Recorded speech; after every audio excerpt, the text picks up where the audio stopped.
अस्कंद दुर्गा माता की जय हो। अस्कंद दुर्गा माता की जय हो। माँ दुर्गा जी के पांचवा सवा रूप को स्कंद माता के नाम से जाना जाता है। यह भगवान स्कंद कुमार कार्तिकेय नाम से भी जाने जाते हैं। यह प्रसिद्ध देवसुर संग्राम देवताओं के सेनापति बने थे। पुराणों में इन्हें कुमार और शक्तिधार कहकर इन्हीं की महिमा का वर्णन किया गया है। इनका वाहन मौर है और इन्हें मौर वाहन के नाम से भी अभिहित किया गया है। इन्हीं भगवान स्कंद की माता होने के कारण माँ दुर्गा जी के इस पांचवा सवा रूप को स्कंद माता के नाम से जाना जाता है। इनकी उपासना नवरात्रि पूजा के पांचवा दिन की जाती है।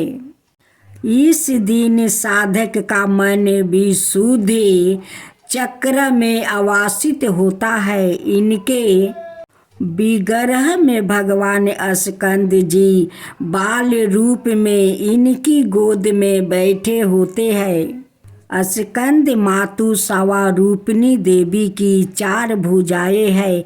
यह दाहिनी तरफ की ऊपर वाली भुजा से भगवान स्कंद को गोद में बैठे हुए होते हैं। स्कंद मातु सवा रूपनी देवी की 4 भुजाएं हैं।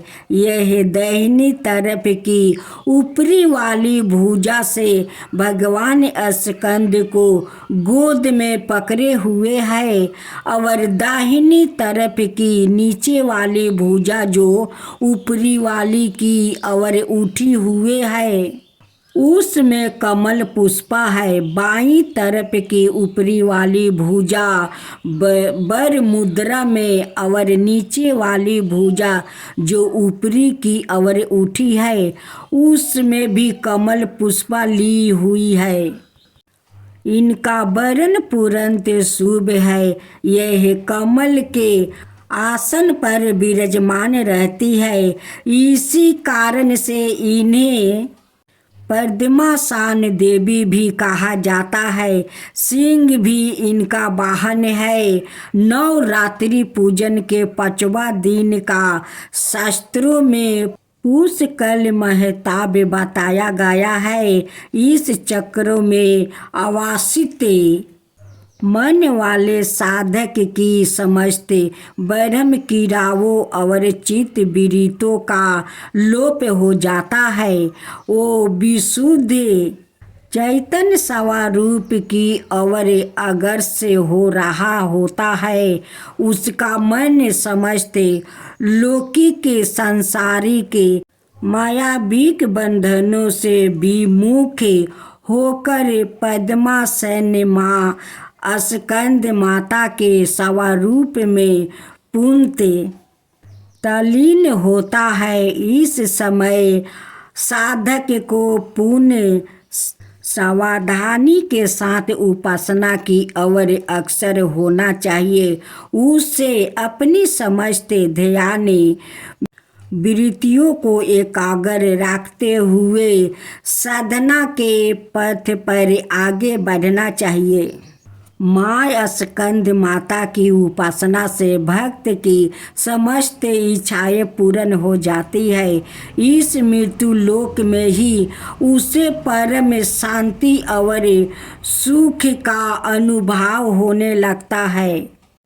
उसके लिए मोक्ष का द्वार सवा यम में सुलभ हो जाता है।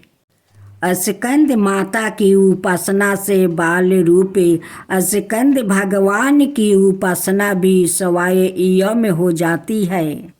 यह विशेषता केवल इन्हीं को प्राप्त है। अतः साधक को स्कंद माता की उपासना की और विशेष ध्यान देना चाहिए। सूर्य मंडल की अधिष्ठात्री देवी होने के कारण इनका उपवास का अलौकिक तेज एवं कांति से संपन्न हो जाता है। एक अलौकिक परिभाव मंडले अदृश्य भाव से सदाए उसके चतुर्दिक परिव्याप्त रहता है। यह प्रभाव मंडले प्रतिक्षण उसके योग मोक्ष का निवारण करता है।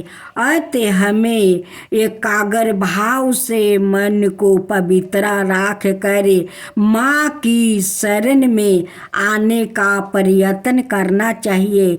इस घोर भाव सागर के दुखों से मुक्त पाकर मोक्ष का मार्ग सुलभ बनाने का इसमें उत्तम उपाय दूसरा नहीं है।